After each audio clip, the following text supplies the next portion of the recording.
نن موضوع دا د نبی علیہ الصلوۃ والسلام سره د مینې محبت په باره کې الله فرمای ما ودعک ربک وما قلا وینه دې رب ستا چې پرې خودې تو نو ستا رب ته نه پرې خودې اے پیغمبره او نبی علیہ السلام فرمای و مومن مسلمان تر هغې پورې نشي کېدی احب الیه من مسلمان نه دی نبی علیہ السلام د دنیا ټوله مینه راغونډه کړه او اوی فرمایل چې دا ټوله مینه که ستا د پلار سره د بچي سره ده والناس اجمعین د ښځې سره ده د رشته دارو سره ده دغه مینه پوره مینه نه ده د دې نه زیاته مینه چې د ما سره وکړه مؤمن یې مومنتوب نبی علیہ السلام په خپلې مینه کې پټ کړه خو دغه مینه دغه صحابو پوره کړه د صحابو هغه نقش قدم چې کم د مینې د نبی علیہ السلام سره حقو هغه صحابو پوره کړی دی نو د هغه صحابو په نقش قدم چې ما و تا روان شو نو ما و تا بم د نبی علیہ السلام سره د مینې هغه حق پوره عبداللہ بن مغفل رضی اللہ تعالیٰ عنہ فرمائی وہ یو سڑے راغے او نبی علیہ السلام تا عرض کئی اے دا اللہ پیغمبر از استاسر مینا محبت کوم او دا سی مینا مطلب چې د خپلو بچو نه د خپل مور و پلار نه د خپلې ښځې نه د خپلو رشته دارانو نه زیاته مینه د ځان نه هم زیاته مینه تا سره کوم نبی علیہ السلام ورته فرمای وی لږ سوچ وکړه دغه کس دغه صحابي ورته بیا عرض کوي وی په الله مې دې قسم مې اے پیغمبره زه ستا سره ډېره زیاته مینه کوم محبت در سره کوم نبی علیہ السلام ورته بیا فرمای چې لږ سوچ وکړه دغه صحابي ورته بیا عرض کوي په دریم کرته چې زما دې په الله قسم وي اے پیغمبر علیہ السلام زه ستا سره ډېره مینه کوم نبی علیہ السلام و تبیا فرمائی واورا بیا فقر تا غریبی تا دا سی زان تیار ساتا دا سی پا جلتے سر با پتا غریبی رازی فقر برازی محتاجی برازی لکا پا زویر باندی چوبا پا تیزے سر روانوی دا دین زیاتا محتاجی و فقیر با پتا رازی نن په معاشره کې کومونګه دا قتل غواړو نو وګوره په معاشره کې چې کم کس مالی حالات سره ډېر کمزوری د ده به د پیغمبر سره ډېره مینه وي بعضې به پکې مالدار هم داسې ډېر وي چې د پیغمبر سره به یې مینه ډېره وي او لیکن په ده به تکلیفات ډېر زیات راځي کله غریبي او کله مالداري نو دا دغه مسلمان په دې خوشحاله شي چې زما د الله د پیغمبر سره مینه محبت شته ځکه په ده باندې تکلیفات مصیبتونه غمونه راځي او کله چې کم انسان همیشه په مستۍ کې وي همیشه مرداره خوري همیشه د بل مسلمان جیب ته سترګې وي چې دا به تې څنګه خورم دا به ته څنګه په دوکه وام یاد وساتئ د داسې کس محتاجۍ سره د ده به د پیغمبر سره مینه نه وي او دغه سړی به په معاشره کې هم ذلیل او خواري انس رضی الله تعالی عنہ فرمایي و یو سړی راغی او نبی علیہ الصلوۃ والسلام ته عرض کوي چې د الله پیغمبره قیامت به کله نبی علیہ الصلوۃ والسلام ته فرمایي تا د قیامت دپاره څه تیاری کړی چې د قیامت تپوس کې هغه صحابي ورته عرض کوي ای د الله پیغمبره د قیامت دپاره خو مې دومره تیاری نه دی کړی غوره صحابي او څومره عاجزي پیش کوي خو دومره ده چې ستا سره ډېره زیاته مینه محبت ساتم نبی علیه الصلاة والسلام ورته فرمایي چې ته به د قیامت په ورځ د هغه چا سره چې مینه کې نو نن مسلمانه ویښ شه ته د لیډر سره مینه کې پیغمبر دې شاته غورځولې مسلمانه ته د کافر سره مینه کې پیغمبر دې شاته غورځولې مسلمانه ستا مینه د خپل لیډر سره دومره زیاته ده چې د هغه په مقابل کې قرآن راشي ته قرآن هم شاته غورځې نو د قیامت په ورځ به د هغه کس سره پاسې او نبی علیہ السلام فرمایي چې چا سره مینه محبت کې د قیامت په ورځ به هم د هغه سره پاسې نو نبی علیہ السلام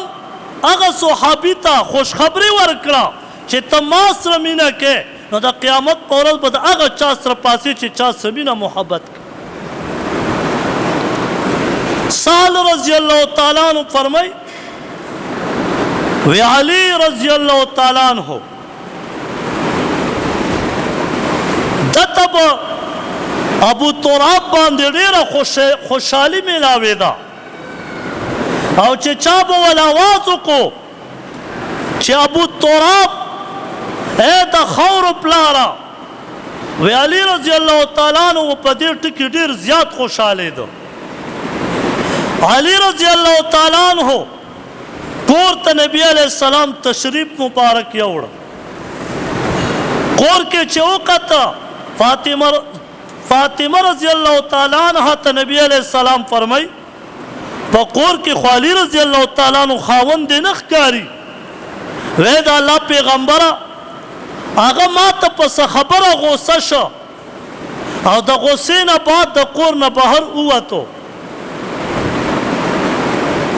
نبی علیہ الصلوۃ والسلام ورپسې یو صحابي ولیږه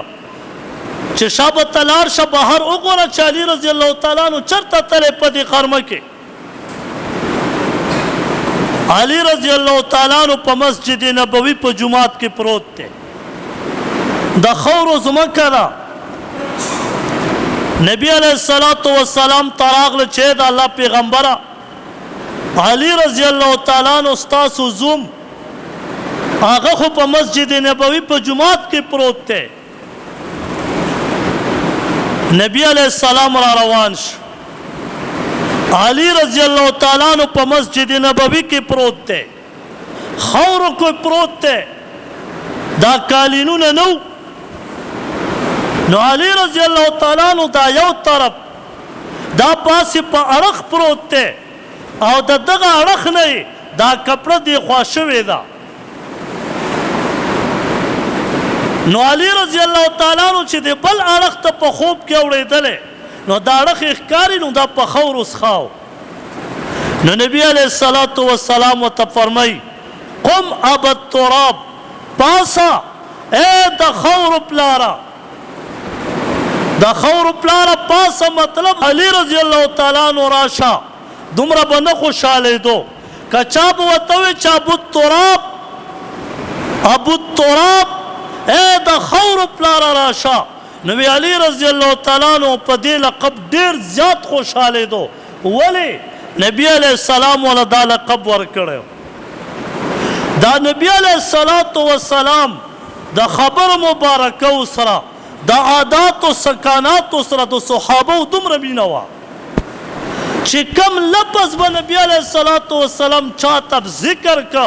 هغه به صحابي په فخر په ځان کې خوده او خوشحالېده به. اوس مونږ خپلې زندګۍ ته وګورو. نبی علیه الصلاة والسلام ته محبوب عمل د ټولو نه زیات عمل چې نبی علیه الصلاة والسلام ته هغه د نبی علیه السلام سنت عمل دی. مونږ خپل ځان ته وګورو په ما کې د سنت عمل څومره پراته دي. او نبی علیه الصلاة والسلام زکریا رحمه الله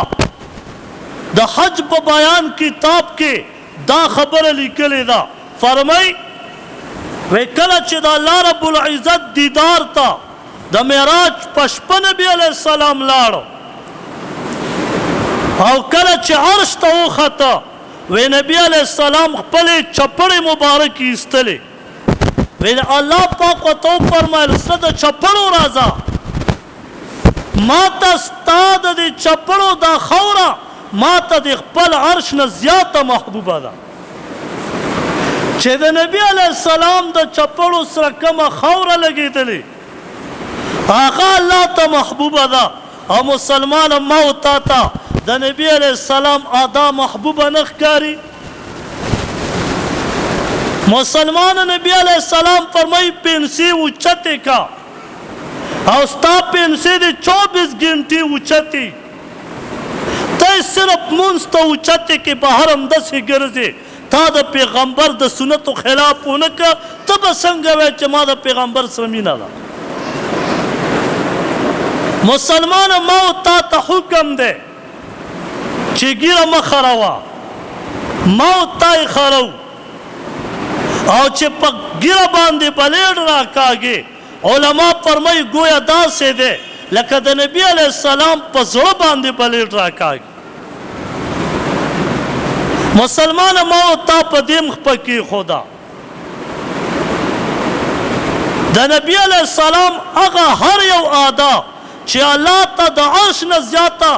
د هغه خاوره محبوبه ده نو نبي علیه الصلاة والسلام سنت عمل به الله ته څومره محبوب دی. جابر رضی الله تعالی عنہ فرمایي وی نبی علیه الصلاة والسلام به د جمعې په ورځ چې مونږ ته خطبه راکوله نو یو د ونې ډډو په مسجد نبوي کې هغې له به یې تکیه وهلې وه او نبی علیه السلام به مونږ ته خطبه راکوله د جمعې بیان به یې راته کو. وی یو زنانه یا یو سړی د انصارو نه رضی الله تعالی عنه د هغې نه یو کس راغی. علما فرمایي په حدیث شریف کې راځي یا زنانه و یا سړی و ورته عرض کوي چې د الله پیغمبره که ستا اجازت وي مونږ به تاسو له یو منبر جوړ کړو او په هغې به تاسو مونږ ته خطبه راکوئ. نبی علیه السلام ورته وفرمیل جوړ یې کړئ. کله چې منبر جوړ که نبی علیه الصلاة والسلام د جمعې په ورځ راغی او هغه منبر ته وخته او د منبر په پوړۍ باندې تشریف فرما شه او تکیه یې ولګوله. خوا کې چې د کجورې د ونې کم ډډو هغه په ژړا شوه او داسې چغې ووالې صحابه فرمایي لکه ماشوم چې جاړي. وی نبی علیه السلام د منبر نه واپس راښکته شه او هغې ونې د کجورې ډډ ونې ته چې وچه ونه واس هغې له یې غاړه ورکړه هغه ونې غلې شوه جړا یې بنده کړه او بیا نبی علیه السلام وفرمایل وی که چرې دې ونې ته ما غاړه نه وی ورکړې دا به تر قیامته پورې دی جړل. یو ونه د پیغمبر چې تکیه به یې ورته واله د ونې نه پیغمبر جدا کېږي ونه جاړي. مسلمان ما او تا د پیغمبر سنت د ځان نه لرې که زما په زړه کې درد نه پیدا کیږي.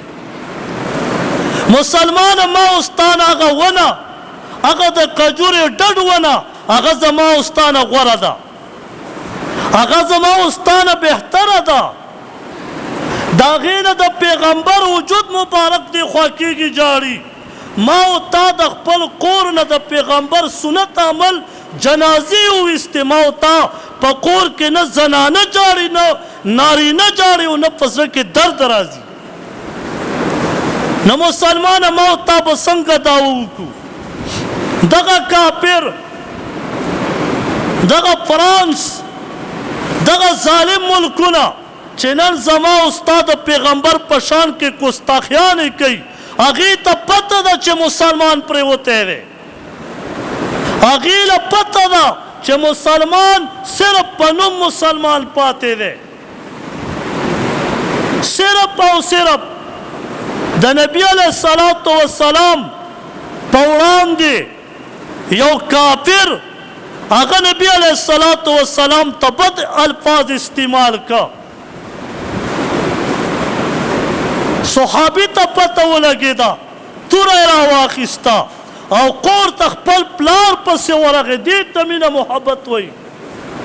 او پلار ته وایي پلاره تا زما پیغمبر ته نعوذ بالله من ذلک زما پیغمبر ته تا ذلیل ویلی دي. پلاره همدلته ځان ته ذلیل ووایه زما تر وړاندې، کنی قسم په الله پلاره ستا سر به اوس د دې تنې نه جدا کوم. دې ته مینه محبت وایي، دې ته عشق وایي. ابی بن خلف رئیس المنافقین په خپل کور کې د خپل بچي وړاندې وایي پیغمبر عزتمند دی، زه ذلیل یم. بچی ورته وایي بس دا خبره مې ستا د خولې نه ایستله، که ویلې دې نه وې سر مې دنه کټ کو. داسې مینه د صحابه وه. ما ورته خپلې ښځې ته نه شو ویلی چې زما د زوی واده دی، بغیر د ډنګ ډونګ نه به وکړو. ویلی شي ډایرکټ به درته وایي ځه په جومات کې شیخي کوه. خپل بچی خپل پلار ته نه شي ویلی، پلار خپل بچي ته نه شي ویلی. او بوډاګانې دغه زنانه زما او ستا نیاګانې دا خو پرېږده، وی زما د اخري بچي واده دی، د زړه ارمان به پرېږدم.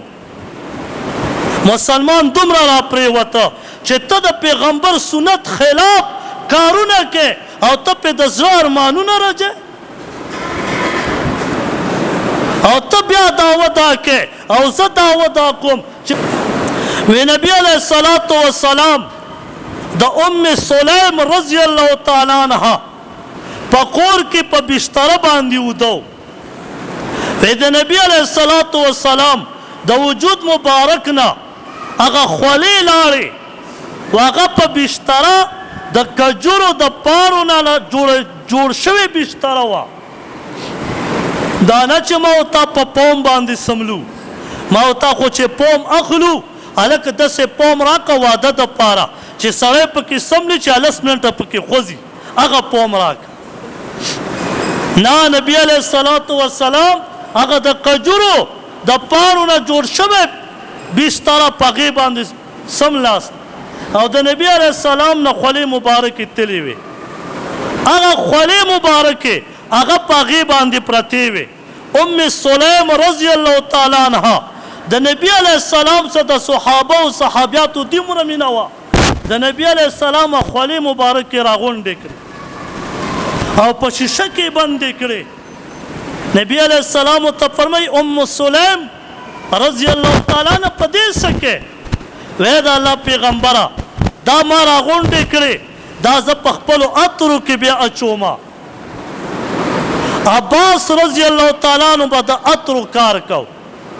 دغه عطر په مدینه کې مشهور و. علما لیکي و یو کس ته تپوس وکړه چې عباس رضی الله تعالی عنه ستا د عطر دومره مشهور ولې دي؟ هغه ورته فرمایي وی زما عطر قیمتي عطر نه دي ستاسو غوندې، زما عطرو کې زما د پیغمبر مبارک خوله ګډوم ځکه زما عطرم قیمتي دی او خوشبوم ښایسته کوي چې د یو پیغمبر خوله دومره قیمتي ده او بیا موږ د هغې سره مینې محبت کولو ته تیار نه یو. او صحابه به د نبي علیه الصلاة والسلام د هر ادا سره مینه کوله. ربیعه رحمه الله فرمایي و عمر رضی الله تعالی عنه راغی او حجر اسود ته ودرېده او حجر اسود یې ښکل که او بیا حجر اسود ته مخاطب شو ورته فرمایي و ای حجر اسوده زه تا ښه پېژنم چې ته کاڼی زه تا ښه پېژنم چې ته کاڼی لیکن ما لیدلی و نبي علیه السلام چې ته یې ښکل کړی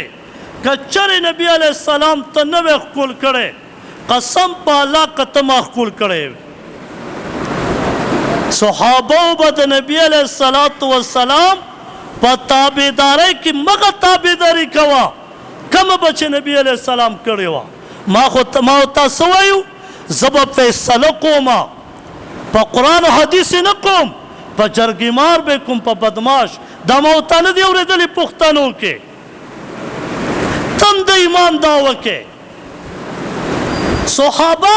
به هغه عمل کو چې نبي علیه السلام به کو. ما ورته وایو په سنت د سره فیصله نه کوم په بدماش د سره فیصله کوم. والله څه فرمایي فلا وربک لا یؤمنون حتی یحکموک فیما شجر بینهم. مؤمن نه یې چې الله ته او د الله پیغمبر ته رانشي چې په هغې باندې فیصله ونه کړي. مسلمان دومره پرېوتی او د نبي علیه الصلاة والسلام یو کسو کتابونه لیکي و یو کسو هغه د نبي علیه السلام سره ډېره مینه محبت و خو شاعرو صرف د نبي علیه السلام اشعار به لیکل دغه په صفت کې او دا پته ورته نه وه چې کنې نبي علیه السلام ګیره مبارکه وه. نو هغه یو ځل چېرته تللی دی نایي ته یو عالم د ده دا شاعري چې پړاو کړې وه ډېره زیاته یې خوښه شوې وه. دغه عالم وویل وی زه ځم او د دغه شاعر سره میلاویږم دا خو به د الله لوی ولی لوی بزرګ سړی به چې داسې ښکلې شاعري د نبي علیه السلام په شان کې لیکي. وی دغه عالم فرمایي وی زه رالم وی ما تپوسونه وکړه چې داسې شاعر دی دغسې چې په پته راورسېدم چې اومې کت هغه نایي ته ناست و ږیره یې خروله. وی چې ما ورته وویل چې پلانکی شاعر ته یې وی هغه وی آو وی چې ما ورته وویل چې د نبي علیه السلام خو ږیره وه او تا ږیره خروه او دا شعرونه دې وګوره. وی هغه وویل ښه د نبي علیه السلام ږیره وه او زه یې خروم. وی په قرصۍ کې بېهوشه راپرېوت. وی کله چې اوش کې راغی او هغه ځای کې ویل زما دې په الله قسم وي چې ماله دا پته نه وه او د نن نه بعد نایي ته وایي بس چې دې څومره خرولې به دومره پرېږده او دا نوره بس د نن ورځې نه ما پرېښوده. دې ته عشق او مینه محبت وایي. ما او تا خو د مرزید عشق او مینه محبت ګرځولې. الله پاک دې په حقیقت کې موږ مینه محبت کوونکي جوړ کړي.